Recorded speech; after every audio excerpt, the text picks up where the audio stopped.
অবশেষে অনেকক্ষণ দাঁড়ানোর পর আবার নদী পার হয়ে আড়াইলে চলে আসলাম।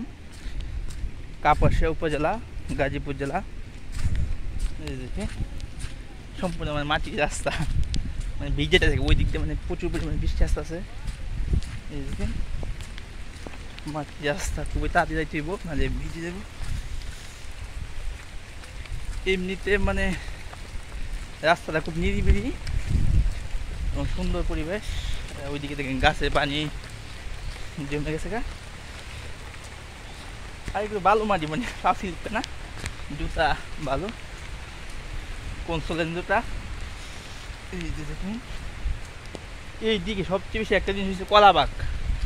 কলাবাগে মানে ভরপুর, মানে যেটা বললাম মনোদ্বীপ আছে তো পাশেই, মানে পাশে জেলা আছে মনোদ্বীপ। আর এদিকে সব পানিতে মানে বুঝে গেছে। এই জায়গা তো পানি ওনা, মানে এবারে মানে কোনো সুযোগ লাগে মানে রাস্তার কারণে, মানে এই পানিটা মানে উপরে উঠে আসবে, এই রাস্তার উপর দিয়ে আবার ওইদিকে নদীতে চলে যাবে। আর সামনেই আড়ালিয়া বাজার, আমার পিছনে অনেক আছে। এই আর 1 মিনিট লাগবে মানে আড়ালিয়া বাজার যেতে।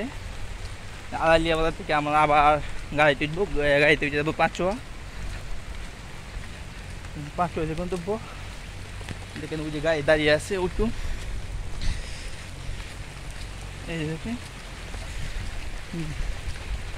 একদম বাজারের শেষ পর্যন্ত চলে আসলাম। বাজার যাইতে পানি প্রচুর গরম,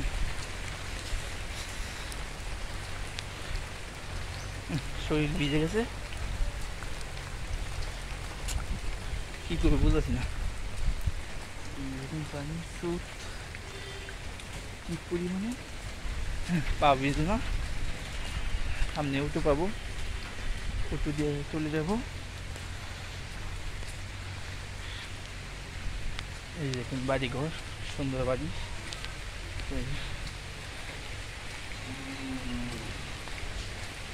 অবশেষে বাজারে চলে আসলাম। এই দেখেন প্রচুর দিন গাড়ি না দেখে বাজারে